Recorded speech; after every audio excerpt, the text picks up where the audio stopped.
નમસ્કાર દર્શક મિત્રો, ધ ઇન્ડિયન ટાઈમ્સ ન્યૂઝમાં આપનું સ્વાગત છે। સાચો બળવો કોણ? છોટાઉદેપુર તાલુકાના હાંસડા ગામે બાબા ગોળિયાનો મેળો યોજાયો। બળવાઓને કમરમાં લોખંડના ખીલા ખોપી ચાકડે ફેરવવામાં આવ્યા અને બળવા અગ્નિ પરીક્ષામાંથી પસાર થયા। 3 બળવાની થઈ કસોટી। છોટાઉદેપુર જિલ્લામાં આજે પણ ગામડાઓની અંદર ધાર્મિક પરંપરા મુજબ લોકોનો વ્યવહાર ચાલતો હોય છે, જે અંતર્ગત બળવાઓનું પ્રભુત્વ ઘણું રહેલું છે। ગામડાઓનો અંદર કોઈ માંદગી હોય અથવા કોઈ મુશ્કેલી પડે તો બળવાનો સહારો લેવો પ્રથમ જાય છે, પછી તેઓ અન્ય જગ્યાએ જતા જોવા મળે છે। હોળી પર્વની અંદર બળવાઓ પણ દેવોના આશીર્વાદ લેવા અર્થે જ્યાં સ્થાનક હોય ત્યાં પહોંચી જાય છે। આજરોજ તારીખ 6 ના રોજ છોટાઉદેપુર તાલુકાના હાંસડા ગામે બળવાઓ ચાકડે ફરવા આવ્યા હતા અને અગ્નિ પરીક્ષામાંથી પસાર થયા હતા। કપરી કસોટી બાદ ચાલુ વર્ષમાં આ પાસ થયેલા બળવાઓને લોકો માનશે। જ્યારે તારીખ 7/3/2000 શનિવારના રોજ છોટાઉદેપુર તાલુકાના ચીસડિયા ગામે પણ આ જ વિધિ પ્રમાણે બાબા છોટાઉદેપુર તાલુકાનું હાંસડા ગામ મધ્યપ્રદેશની સરહદે આવેલું હોય ત્યાંથી પેઢી દર પેઢીએ તથા દાયકાઓથી બાબા ગોળીનો મેળો થાય છે। એમાં લાકડામાંથી એક ચાકડો બનાવે છે, તેના ઉપર પરીક્ષા આપવા આવેલા બળવાને લટકાવવામાં આવે છે અને પછી ચારે બાજુ સૌ ભેગા થઈને તેને ફેરવે છે। એ સમયે ભારે મેદની જોવા અર્થે એકત્રિત થાય છે। જે બળવાને ચાકડા ઉપર બાંધવામાં આવે છે એ બળવો બાબાદેવ કાળા ભરીમને મરઘાની બલી આપે છે। જ્યારે બળવાઓને ચાકડા ઉપર ચડાવવામાં આવે છે ત્યારે પ્રથમ તેના કમરના ભાગે લોખંડના વાંકા ખીલા મારવામાં આવે છે। જો એ સમયે લોહી નીકળે તો એ સાચો બળવો કહેવાતો નથી। કોઈ પણ બળવાને ફરજિયાત 9 વર્ષ સુધી ચાંકડે ફરવું પડે છે। જો ન ફરે તો એને કોઈ પણ માન આપતું નથી। આજે તારીખ 6 માર્ચને હાંસડા ગામે બાબા ગોળિયાનો મેળો યોજાયો, જેના ચાકડે ચડવા માટે 3 બળવાઓ આવ્યા, જેમાં રેમેલિયા ગમલા ધાણુક ગામ, કોલિયાથોર હરસિંગ અસલાભાઈ ધાણુક કોલિયાથોર અને શંકરભાઈ મોતીભાઈ રાઠવા ગામ ગુનાટા ધૂણતા બાબા ગોળિયાના ચાકડા પાસે આવ્યા। ત્યાં ધાર્મિક વિધિ થયા પછી સીધા તેમને સૌ ભેગા થઈને કમરના ભાગે ખીલા ભોકી એના આધારે ચાકડા ઉપર ઊંધા લટકાવી દેતા હોય છે અને ગોળ ફેરવવાનું ચાલુ કરતા દ્રશ્ય કંપારી ભર્યું ડરાવનું લાગે છે। વર્ષોથી આ ચાલતી પ્રક્રિયામાં કોઈ પણ દુર્ઘટના બની નથી। ચાકડા પાસે થતી અગ્નિ પરીક્ષાને લઈને ઘણા બળવા એમાં ભાગ લેવા આવતા નથી। સમગ્ર છોટાઉદેપુર જિલ્લામાં અત્યાર સુધી બળવાઓની કસોટી અર્થ ચીસડિયા, ટીમલા અને હાંસડા એમ 3 જગ્યાએ મેળા થતા તેમાં ટીમલામાં પૂંજારાનું ખૂન થઈ જતા મેળો બંધ થઈ ગયો છે, જે 7 જેટલા વર્ષોથી થતો નથી। આદિવાસી વિસ્તારમાં હોળી પર્વની અંદર દરેક વ્યક્તિઓ જુદી જુદી વિધિઓ કરીને પોતાનું આરોગ્ય, ધંધો, રોજગાર સારું રહે એના માટે પ્રયત્ન કરે છે।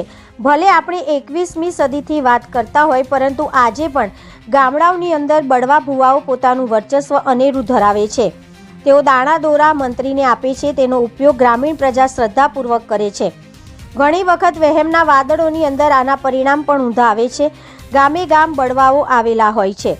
પ્રજા સમક્ષ બળવાઓ પોતાની ક્ષમતા પુરવાર કરવા અર્થે અનેક નાની મોટી વિધિઓ કરે છે અને બાબા દેવ કાળા ભરીમના આશીર્વાદ અવશ્ય રીતે તેઓ મેળવે છે।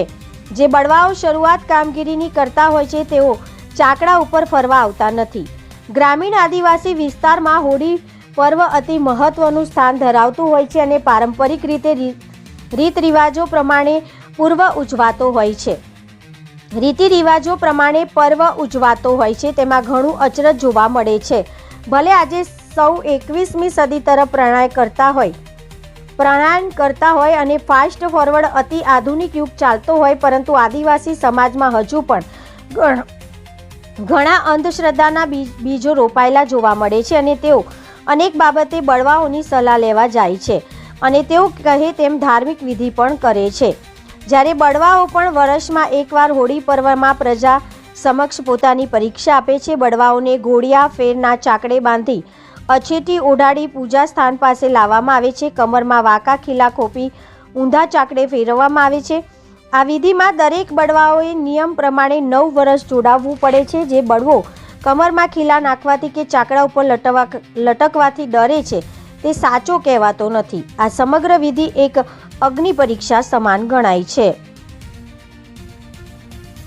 બાબા ગળિયાનો વિધિ બળવા ગામ કયાથરના બળવા આયા ગમલાભાઈ રેમલિયા, પછી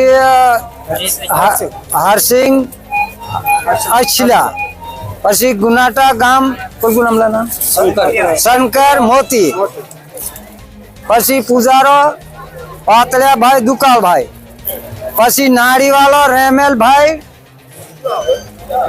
નાયકા એ નાળીએ બહવાનો એનો હુકમ, પછી બળવા, પછી એ વિધિ કરીને ફૂલા વીંધવાના, ફૂલા રોપીને એને પછી ફેરવવાનું ટાંગીકને, પછી ફેરવાળા નાનલાભાઈ મૂર્ખાભાઈ, પછી સુકલભાઈ લટ્ટુભાઈ.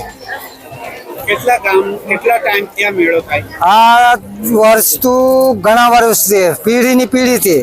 કેટલા ગામના લોકો આવે? આ તો હરેક કેટલા ગામો લગભગ બહુ ગામો આવે હતા. આજુબાજુ MP ના છે 20-25 ગામ વધારે ગામોમાં જોવા માટે આવે. મેળો બહુ મોટો ભરાય આમાં. નાનજીભાઈ મૂર્ખાભાઈ આસરાત. અમારા ગામમાં વર્ષોથી જે બાબા ગળિયાનું આયોજન કરીએ છીએ એમાં દરેક જાતના બળવાઓ અલગ અલગ ગામમાંથી આવે છે અને વર્ષોથી અમે આ કાર્યક્રમ કરીએ છીએ અને દર વર્ષોની જેમ આ વર્ષે પણ અમારા ગામમાં આ મેળાનું આયોજન કરીએ છીએ. તો આ હાસડા ગામમાં એક એવું વર્ષ નહીં થતું કે મેળો નહીં થતો, એટલે અમે અમારો બધાનો સહકાર છે અને અમારા ગામમાં મેળો અમે ઉજવીએ છીએ અને બધા આજુબાજુ ગામમાંથી પબ્લિક આવે છે અને પબ્લિક જોવા માટે ઉમટે છે. મારું નામ રાઠવા ભારસિંગભાઈ છે અને મારા સાથી ભાવસિંગભાઈ રાઠવા છે. ગામ હાસડા છે.